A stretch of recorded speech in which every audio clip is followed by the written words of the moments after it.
Nah, kedua hal tadi pasti disertai dengan langkah-langkah yang harus dilakukan atau disebut juga dengan prosedur. So, in this video, we will learn procedure text. What is procedure text? Procedure text is a kind of text that shows a series of order of making something, doing something, or getting somewhere. Procedure text adalah teks yang berisi perintah atau langkah-langkah dalam mengerjakan sesuatu. Procedure text is divided into two, recipe and manual. First, recipe procedure text. For example, how to make toast salads. Recipe procedure texts are a part of procedure text and a list of ingredients and a set of instructions that tell you how to cook something. Recipe procedure text merupakan sebuah teks berisi langkah-langkah dalam proses memasak atau membuat suatu makanan. There are three generic structure of recipe procedure text. Kita bisa lihat dari contoh berikut. First, goal or aim. How to make lemon tea. Second, ingredients. And the last one, steps or methods. Mari kita pahami struktur bagian teks prosedur resep. First, goal or aim. It contains the purpose how to make something. Berisi tujuan teks yaitu bagaimana cara membuat sesuatu. Biasanya terdapat pada judul teks. Second, ingredients. This part describes the elements we need to make something. Bagian ini menjelaskan bahan-bahan yang kita butuhkan untuk membuat sesuatu. And the last one, steps or methods. This part describes the sets of instruction dan pada bagian ini berisi langkah-langkah untuk membuat sesuatu.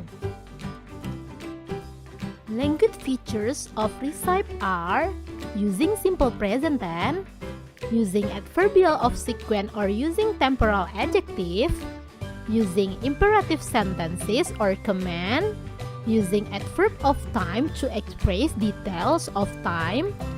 Kita lihat kembali contoh teks how to make lemon tea. Simple present and imperative sentences or command. Adverbial of sequence. Adverb of time to express details of time. So, the purpose of recipe procedure text are to describe how something is made in sequence steps, to provide a series of steps in sequence that explain the readers how to make something, and the communicative purpose of the text is to tell the steps of making something. Jadi, tujuan teks prosedur untuk mendeskripsikan langkah-langkah membuat sesuatu secara berurutan. Let's continue second type procedure text, manual procedure text. For example, 6 steps of hand wash technique. Manual procedure texts are a part of procedure text, a book or pamphlet that contains an explanation about how something and should be done in sequence steps. Teks prosedur manual adalah sebuah teks berbentuk buku panduan, pamflet yang berisi langkah kerja secara berurutan. There are 3 generic structure of manual procedure text. Kita bisa lihat dari contoh berikut. First, goal or aim. How to operate television. Second, materials. And the last one, steps or instruction.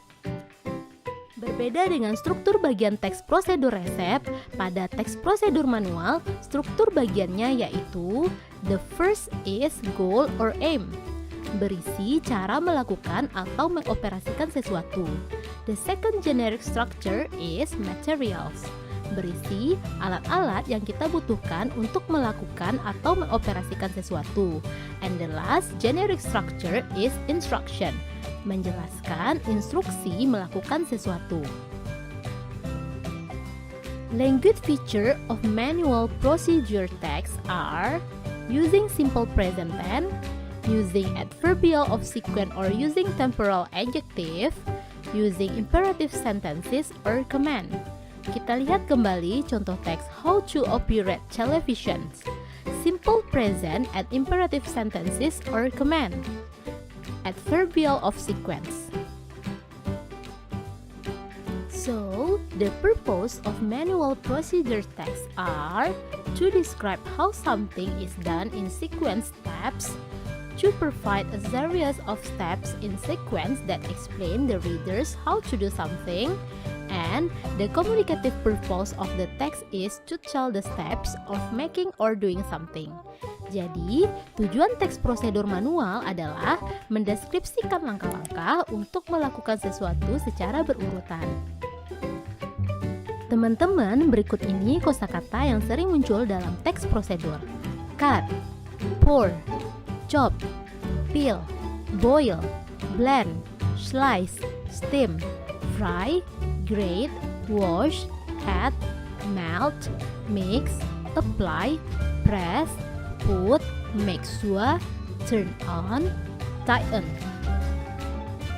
Agar teman-teman semakin paham, kita perhatikan contoh teks prosedur berikut.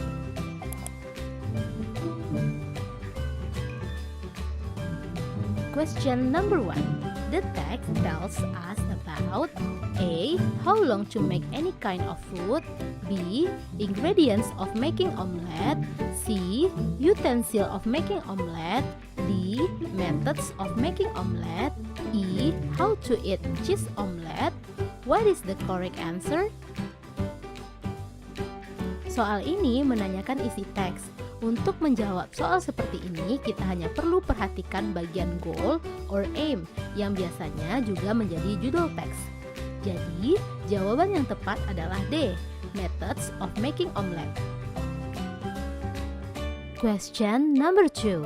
The following are methods of making a cheese omelette except A. Cracking the egg, B. Whisking the egg, C. Adding milk, D. Cheese grater, E. Heating the oil. What is the best answer? Soal ini menanyakan langkah yang tidak dilakukan dalam pembuatan omelet. Maka jawaban yang benar adalah D, karena cheese grater termasuk utensil. Question number 3.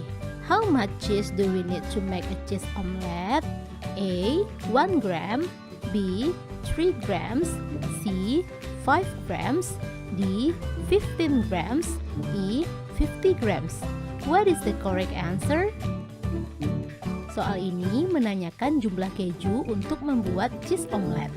Nah, kita bisa melihatnya pada bagian ingredients, 50 grams cheese.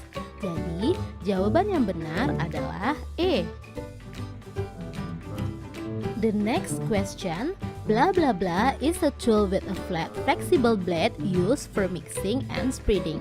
A. Pan, B. Fork, C. Spatula, D. Plate, E. Cheese grater. What is the best answer? Soal ini menanyakan alat yang digunakan untuk mencampurkan dan mengaduk hingga rata. Kita lihat pada langkah pertama. Whisk the egg with a fork until it's smooth. So, the best answer is B. Untuk soal selanjutnya, kita perhatikan lagi teks prosedur berikut. Question number 5. What should you need to do first? A. Transmit the document, B. Dial the addressed number, C. Insert document in the feeder, D. Connect both the sender and the receiver fax machines, E. Install device in the computer. What is the correct answer?